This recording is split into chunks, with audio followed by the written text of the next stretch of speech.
Selamat pagi Pak Cahyo. Pada pagi hari ini, saya yang bernama Gerald Bantobing dan teman saya, Kevin Norbert, akan menjelaskan tentang kerajinan batik. Pengertian. Batik adalah kain yang dilukis menggunakan canting dan cairan lilin malam sehingga membentuk lukisan-lukisan bernilai seni tinggi di atas kain mori. Batik berasal dari kata amba dan tik, yang merupakan bahasa Jawa yang artinya adalah menulis titik. Kalau zaman dahulu disebutnya ambatik. Tetapi menurut Antosa Doelah, pengertian batik adalah sehelai kain yang dibuat secara tradisional dan terutama juga digunakan dalam mantra tradisional. Memiliki beragam corak hias dan pola tertentu di mana pembuatnya menggunakan teknik celup dengan lilin batik sebagai bahan perintang warna. Santosa Doelah mengatakan bahwa suatu kain dapat disebut batik apabila mengandung dua unsur pokok, yaitu jika memiliki teknik celup perintang yang menggunakan lilin sebagai perintang warna, memiliki pola yang beragam hias khas batik. Terus selanjutnya ada jenis-jenis batik. Yang pertama itu ada batik tulis. Sesuai namanya, batik tulis adalah jenis batik yang dibuat secara manual menggunakan tangan dengan bantuan alat canting untuk menerahkan malam ke corak batik. Cara pembuatannya yaitu dengan melukiskan sebuah pola pada kain dengan tangan. Sehingga dalam pembuatan jenis batik ini membutuhkan keteladanan dan kesabaran yang tinggi. Karena setiap titik dalam motif berpengaruh terhadap hasilnya.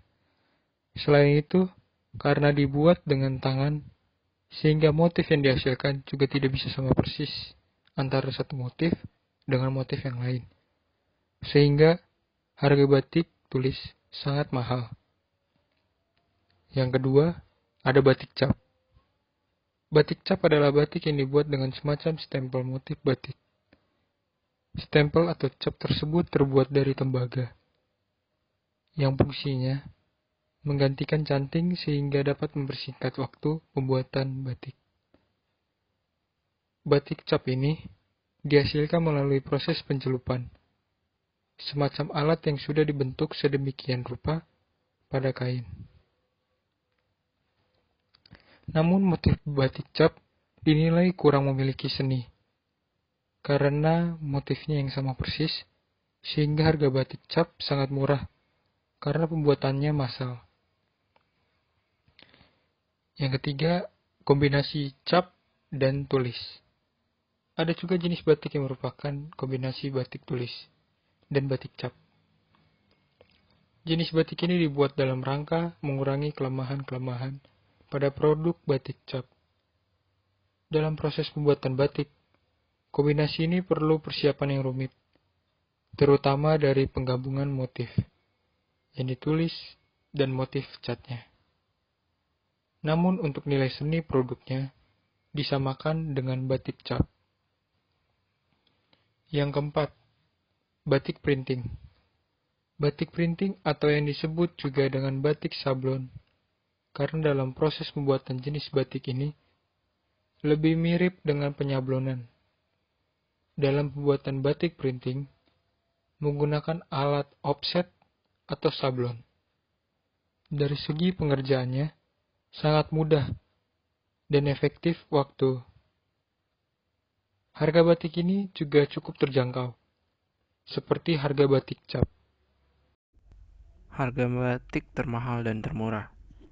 Harga batik sendiri ada kisaran harga mulai dari Rp37.000 sampai dengan harga Rp100 juta. Contoh harga batik termahal di dunia yaitu batik 3 negeri.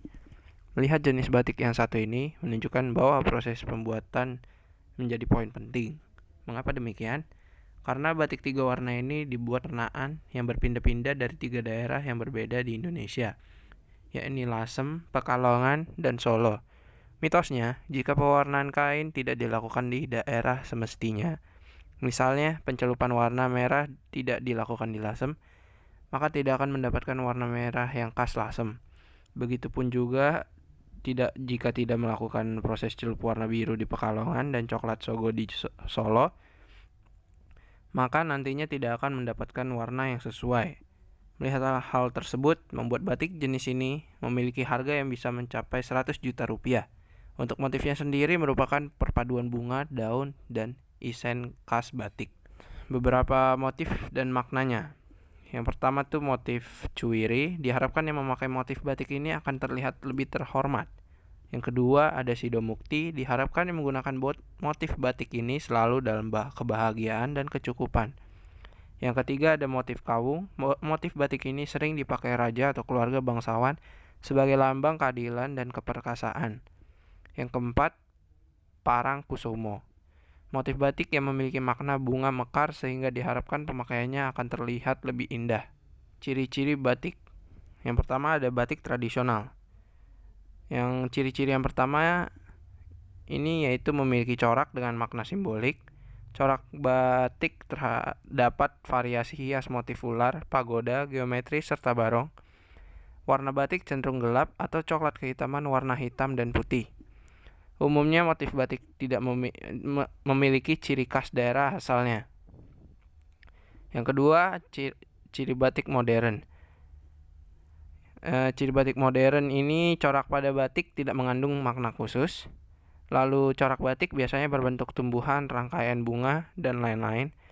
Dan warna batik cenderung bebas seperti biru, merah, ungu, dan lain-lain. Lalu target pemasaran. Mungkin hal ini cukup menantang karena kita harus sabar dalam bisnis seperti ini yang dimana kita harus mengembangkannya melalui berbagai hal. Misalnya saja industri batik tulis di Pekalongan yang bisa mengikuti ajang pameran batik atau event fashion untuk memperkenalkan kebudayaan batik Pekalongan pada banyak orang.